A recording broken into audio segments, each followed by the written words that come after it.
ನಮಸ್ಕಾರ. ನಾವು ಇವತ್ತು ಎಚ್ ಕೆ ಗೌಡ ಅಂತ ಒಬ್ಬರು ರೈತರಿದ್ದಾರೆ. ಇವರು ದೊಡ್ಡಬಳ್ಳಾಪುರದವರು. ನಮ್ಮ ಹವಾಮಾನ ಚತುರ ಡಿಜಿಟಲ್ ಕೃಷಿ ಎಂಬ ಒಂದು ಕೃಷಿ ಮೇಳಕ್ಕೆ ಬಂದಿದ್ದಾರೆ. ಸೊ ಇವರಿಗೆ ಹೆಂಗೆ ಅನ್ಸೋದು ಕೇಳೋಣ ಬನ್ನಿ. ಸರ್, ನಿಮ್ಮ ಕೃಷಿ ಮೇಳ ಹೆಂಗೆ ಅನ್ಸುತ್ತೆ ಸರ್? ತುಂಬ ಖುಷಿ ಆಯಿತು. ರೈತರಿಗೆ ಈ ಥರ ಎಲ್ಲ ಅನುಕೂಲ ಮಾಡಿಕೊಟ್ಟಿರೋದ್ರಿಂದ ರೈತರುಗಳಿಗೆ ಹೊಸ ಟೆಕ್ನಾಲಜಿ ಬಗ್ಗೆ ಅರ್ಥ ಆಗ್ತಾ ಇದೆ. ಮತ್ತು ಹೊಸದು ನಾವು ಕೊಂಡ್ಕೊಬೇಕು ಅನ್ನೋದು ಅಂದರೆ ಹಳೆ ಪದ್ಧತಿಯಿಂದ ಹೊಸ ಪದ್ಧತಿಗೆ ಪ್ರಮೋಷನ್ ಆದಂಗೆ. ಸರ್, ನೀವು ಪ್ರತಿ ವರ್ಷ ಬರ್ತಿರೋದು ಫಸ್ಟ್ ವರ್ಷ ಬಂದಿರೋದು? ಇಲ್ಲ, ಇದು ಎರಡನೇ ವರ್ಷ. ಎರಡನೇ ವರ್ಷ. ಲಾಸ್ಟ್ ಇಯರ್ ಕಂಪೇರ್ ಮಾಡಿ ನಮಗೆ ಈ ವರ್ಷ ಏನು ಇಂಪ್ರೂವ್ ಆಗಿದೆ ಕೃಷಿ ಮೇಳದಲ್ಲಿ? ಕೃಷಿ ಮೇಳದಾಗೆ ಅಂದರೆ ಹೋದ ವರ್ಷಕ್ಕಿಂತ ಈ ಸಲ ಇನ್ನೂ ಸ್ವಲ್ಪ ಚೇಂಜ್ ಇದೆ ಮಾಡಲ್ಗಳೆಲ್ಲ. ಇನ್ನು ಸರ್ ಏನು ಕೆಲಸ ಮಾಡ್ತೀರಾ? ರೈತರು ಅಂದ್ರೆ ಏನೇನು ಬೆಳೆ ಬೆಳೀತಾರೆ ಸರ್ ನೀವು? ನಾವು ಅಡಿಕೆ, ತೆಂಗು, ಮಾವು, ರಾಗಿ. ಅಂದ್ರೆ ಸರ್ ಇವಾಗ ಏನು ಖರೀದಿ ಮಾಡಿದ್ದೀರಾ ನಮ್ಮ ಕೃಷಿ ಮೇಳದಿಂದ ನೀವು? ನಾವು ಖರೀದಿ ಮಾಡೋ ಅಂಥದ್ದು ಇನ್ನೇನು ಎಲ್ಲ ಐತೆ. ಇವಾಗ ನಮ್ಮ ಹತ್ರ ಪವರ್ ಟಿಲ್ಲರ್ ಐತೆ. ಇವಾಗ ಏನೋ ಮೊದಲೆಲ್ಲ ಕಿಕ್ ಹೊಡಿಯೋದು ಇತ್ತು, ಇವಾಗ ಆಟೋಮೆಟಿಕ್ ಬಂದೈತೆ ಪವರ್ ಟಿಲ್ಲರು.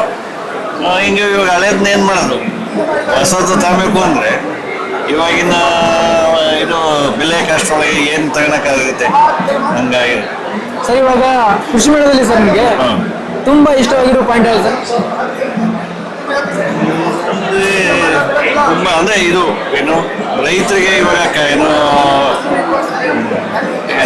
ಲೇಬರ್ ಪ್ರಾಬ್ಲಮ್ ಇರೋದ್ರಿಂದ ಹೊಸದಾಗಿ ಬಂದಿರೋ ಟೆಕ್ನಾಲಜಿ ಯೂಸ್ ಮಾಡ್ಕೊಂಡ್ರೆ ತುಂಬ ಒಳ್ಳೇದಾಗತ್ತೆ ಅಂತ.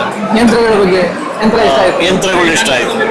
ಸರ್, ನಾವು ಬೂಮ್ ಸ್ಪ್ರೇಯರ್ ತೋರಿಸೋದು ನೋಡಿದ್ರೆ ಸರ್, ಅದಕ್ಕೆ ಬೂಮ್ ಸ್ಪ್ರೇಯರ್ ಅಂದ್ರೆ ಅದೇ ಚಾಲಕರಹಿತವಾಗಿ ನೋಡಿದ್ರೆ ಸರ್, ಅದಕ್ಕೆ ನೋಡಿದ್ವಿ. ಹೆಂಗ ಅನಿಸ್ತಾ ಅದು? ಪರವಾಗಿಲ್ಲ, ತುಂಬಾ ಚೆನ್ನಾಗಿದೆ. ಅಂದ್ರೆ ಆಕ್ಚುಲಿ ಫಸ್ಟ್ ಟೈಮ್ ಇಂಟ್ರೊಡ್ಯೂಸ್ ಮಾಡಿದ್ದೆ ಈ ವರ್ಷ. ಹೌದು, ಹೋದ ವರ್ಷ ಇರಲಿಲ್ಲ. ಅದಕ್ಕೆ ಏನ್ ಕೊಡ್ತೀರಾ ಅನಿಸಿಕೆ? ಪರವಾಗಿಲ್ಲ ಅಂದ್ರೆ ಅದು ಈ ಮಾಮೂಲಿ ಇಲ್ಲಿ ಸಮನಾದ್ನೆಲ್ದಾಗೆ ಓಡಿಸ್ತಾ ಇದ್ದಾರೆ. ಈ ಹಳ್ಳಿಗಳ ಕಡೆ ಹಳ್ಳ, ದಿಣ್ಣೆ, ಇದು ಕಲ್ಲು ಎಲ್ಲ ಇರ್ತದಲ್ಲ, ಅಲ್ಲಿ ಹೆಂಗ್ ಓದ್ತದೆ ಅಂತ ನೋಡ್ಬೇಕು. ಇಲ್ಲಿ ಸಮನಾಗಿರೋ ಜಾಗದಾಗ ಓಡಿಸೋದು ಕೊಡೋದು ಹೌದಲ್ಲ. Okay sir, thank you sir. Thank you.